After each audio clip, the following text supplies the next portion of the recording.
Assalamualaikum warahmatullahi wabarakatuh. Saya Andini Prastia Darmala dengan NIM J1A1200038 kelas R2 dari Prodi Teknologi Hasil Pertanian, Fakultas Pertanian, Universitas Jambi.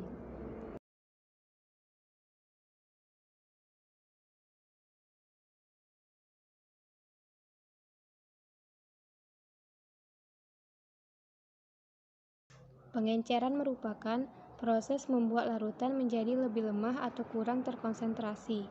Dalam mikrobiologi, pengenceran log atau pengenceran bertingkat merupakan pengenceran 10 kali lipat, yang artinya konsentrasi dikurangi dengan kelipatan 10. Dalam menyelesaikan 10 kali lipat pengenceran, rasio harus 1:10, di mana angka 1 mewakili jumlah sampel yang ditambahkan dan angka 10 mewakili ukuran akhir sampel.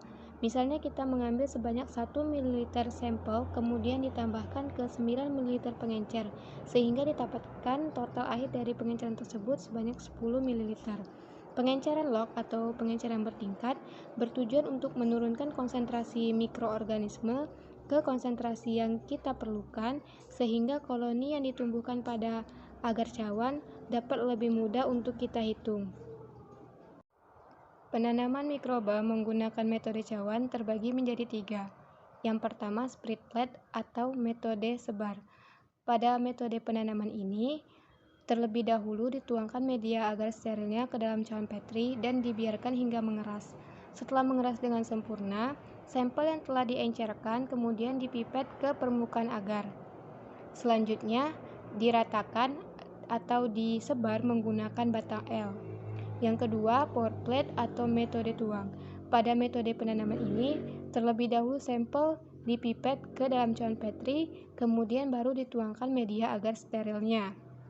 Pada teknik ini membutuhkan agar yang belum padat untuk dituang bersama suspensi bakteri ke dalam cawan Petri, kemudian dihomogenkan dan dibiarkan hingga mengeras. Yang ketiga, strict plate atau metode goresan. Merupakan metode penanaman dengan goresan yang bertujuan untuk mengisolasi mikroorganisme dari campurannya sehingga dapat diketahui bentuk, struktur, dan warna dari mikroba tersebut. Metode strict plate dapat terbagi menjadi beberapa tipe, di antaranya pertama goresan sinambung, yang kedua goresan T, dan yang ketiga goresan kuadran. Ada beberapa cara yang dapat dilakukan dalam perhitungan mikroba. Salah satunya dengan metode hitung cawan atau total plate count. Prinsipnya adalah menumbuhkan mikroba yang masih hidup ke media agar sehingga membentuk koloni-koloni yang dapat dilihat secara langsung tanpa perlu menggunakan mikroskop. Metode hitung cawan ini dapat dilakukan menggunakan metode tuang atau pour plate dan metode sebar atau spread plate. Ada beberapa kisaran hitung dalam melakukan perhitungan cawan untuk metode plate count. Salah satunya standar AOAC yang memberikan kisaran untuk mikroba yang dapat dihitung yaitu 30-300 koloni per cawan.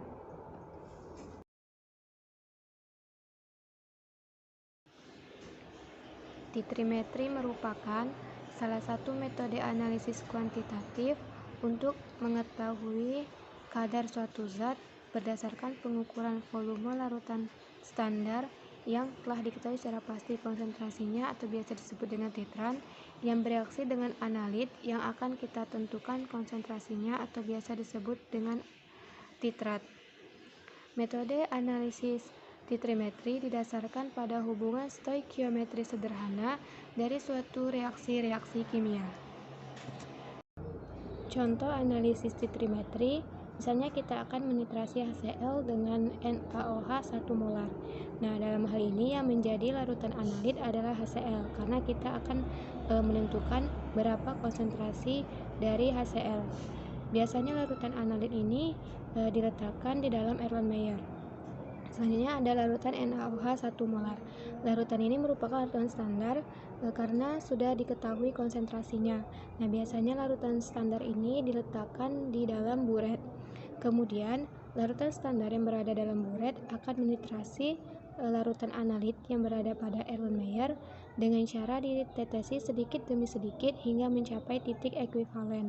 Apa itu titik ekuivalen? Titik ekuivalen adalah kondisi di mana jumlah titran yang ditambahkan tepat bereaksi sempurna dengan analit. Nah, agar kita dapat mengamati terjadinya titik ekuivalen sebelum titrasi dilakukan, pada larutan analit yang berada pada Erlenmeyer terlebih dahulu ditetesi oleh indikator, biasanya 2-3 tetes. Indikator ini akan mendeteksi terjadinya perubahan warna. Apabila terjadi perubahan warna, maka proses titrasi harus segera dihentikan. Nah, kondisi di mana pada saat terjadinya perubahan warna dalam larutan analit disebut dengan titik akhir titrasi. Nah, setelah itu kita dapat mengukur jumlah peniter, jumlah volume peniter yang digunakan untuk selanjutnya digunakan dalam penentuan konsentrasi analit. Dalam hal ini kita akan menentukan konsentrasi dari HCl. Nah, agar mendapatkan data atau hasil yang akurat, sebaiknya titik akhir titrasi berada sedekat mungkin dengan titik ekuivalen. Gravimetri merupakan metode analisis kuantitatif yang didasarkan pada pengukuran massa analit, di mana tahapan pengukurannya dilakukan dengan cara menimbang berat analit. Analit dapat ditimbang apabila telah melewati suatu proses reaksi pembentukan endapan, yang selanjutnya akan dilakukan pemisahan analit dari komponen-komponen lain dalam contoh uji. Selanjutnya, contoh perhitungan analisis metode gravimetri. Sebanyak 0,6025 gram sampel NaCl dilarutkan dalam air, dan kloridanya diendapkan dengan menambahkan perak nitrat berlebih sehingga didapatkan endapan berupa perak klorida. Endapan perak klorida ini kemudian disaring, dicuci, dikeringkan, kemudian ditimbang. Didapatkanlah beratnya 0,7134 gram. Nah, kita akan menghitung berapa persentase Cl dalam sampel. Adapun persamaan reaksinya adalah sebagai berikut. Ag positif ditambah Cl- menghasilkan AgCl. Pada soal diketahui berat sampel yaitu 0,6025 gram dan berat endapan yang didapat 0,7134 gram. Yang ditanya adalah persentase Cl. Pertama kita hitung dulu faktor gravimetrinya. Faktor gravimetri itu sendiri merupakan perbandingan antara berat molekul zat yang dicari dengan berat molekul senyawa yang diendapkan. Pada contoh ini, zat yang dicari adalah Cl dan senyawa yang diendapkan adalah AgCl. Jadi faktor gravimetrinya sama dengan ArCl dibagi dengan MrAgCl, di mana ArCl adalah 35,5 dan MrAgCl adalah 143,4. Didapatkanlah faktor gravimetrinya 0,25. Setelah mencari faktor gravimetri, selanjutnya kita bisa langsung mencari persentase Cl dengan rumus berat endapan dikali dengan faktor gravimetri dibagi dengan berat sampel dikali 100%, di mana berat endapan yaitu 0,7134 gram dikali dengan faktor gravimetrinya 0,25 dan dibagi dengan berat sampel yaitu 0,6025 gram dikali 100%. Didapatkanlah persen Cl yaitu 29,60%. Jadi diketahui bahwa persen Cl dalam sampel NaCl 0,6025 gram yaitu 29,60%.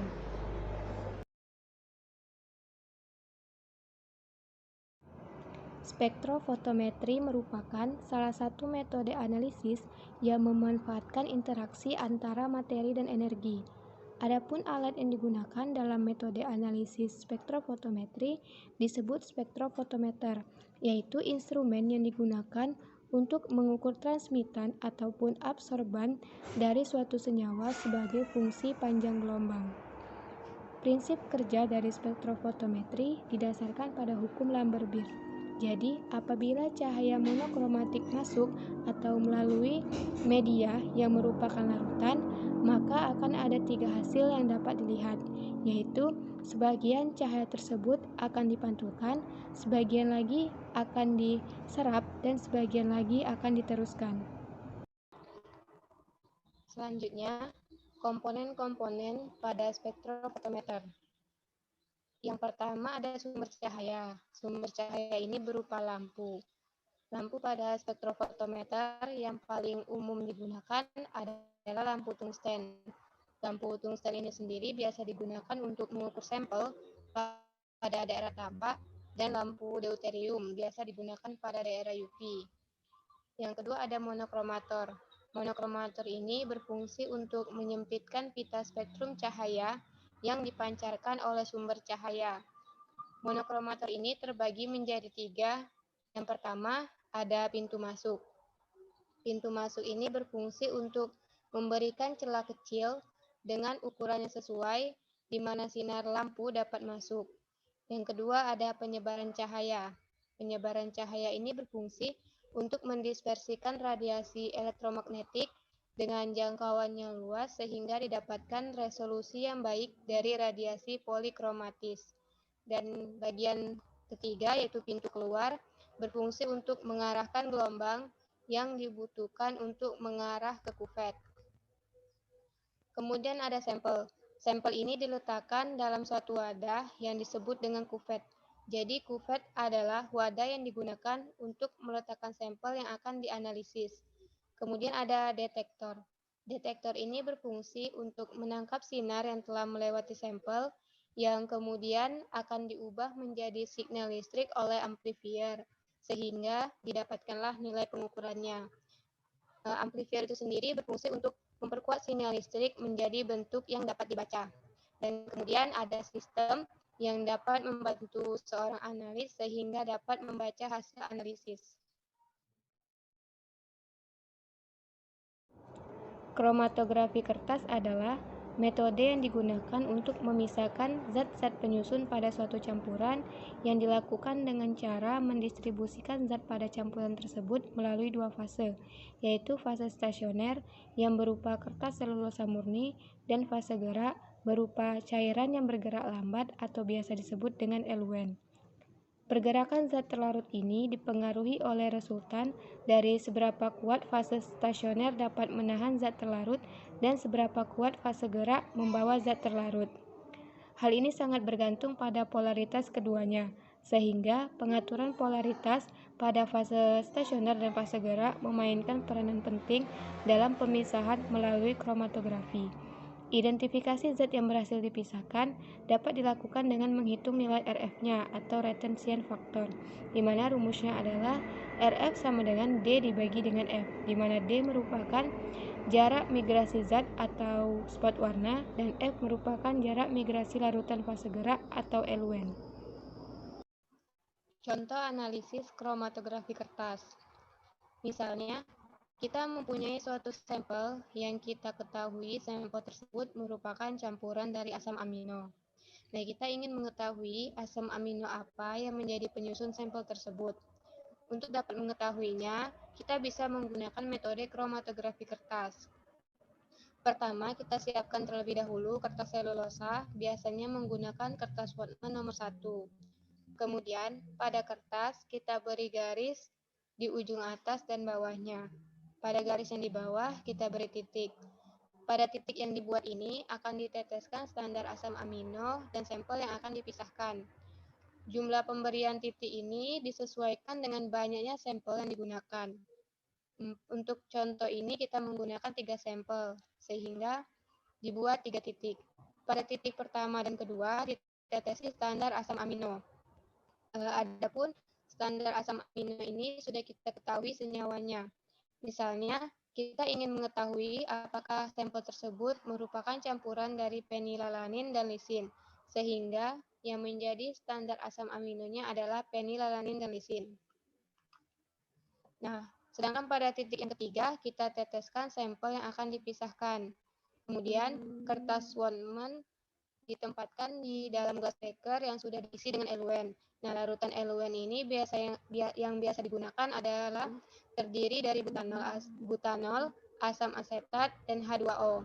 Nah, pastikan larutan eluen berada di bawah garis dan tidak mengenai tetesan sampel pada kertas Whatman. Setelah itu, kita tutup glass beaker dan biarkan hingga eluen mencapai garis pada bagian atas kertas Voltman. Pada gambar ini dapat dilihat pada titik nomor 3 yang merupakan sampel yang akan dipisahkan terdapat 2 spot. Nah, ini berarti sampel tersebut terdiri atas dua campuran asam amino. Kemudian kita identifikasi zat yang berhasil dipisahkan tersebut dengan menghitung nilai RF-nya. Nah, diketahui bahwa F merupakan nilai jarak migrasi larutan eluet, yaitu 7,5 cm. Dan nilai D itu merupakan jarak migrasi zat. Pada titik yang pertama, nilai D-nya adalah 2,7. Pada titik yang kedua, nilai D-nya adalah 4,5. Dan pada titik yang ketiga, terdapat 2 spot. Untuk spot yang A, nilai D-nya adalah 2,9. Dan spot yang B, 4,6. Nah, kemudian kita hitung nilai RF-nya. Untuk nilai RF yang pertama, yaitu 0,36. Untuk nilai RF yang kedua, 0,6. Untuk nilai RF spot A yaitu 0,38 dan untuk nilai RF pada spot B 4,6 0,6. Nah, kemudian kita lihat kesamaan nilai RF-nya. Dari kesamaan nilai RF-nya dapat kita simpulkan bahwa komponen A merupakan senyawa standar asam amino 1, sementara komponen B merupakan senyawa standar asam amino 2. Jadi, pada sampel tersebut merupakan campuran dua asam amino, yaitu standar asam amino 1 dan standar asam amino 2.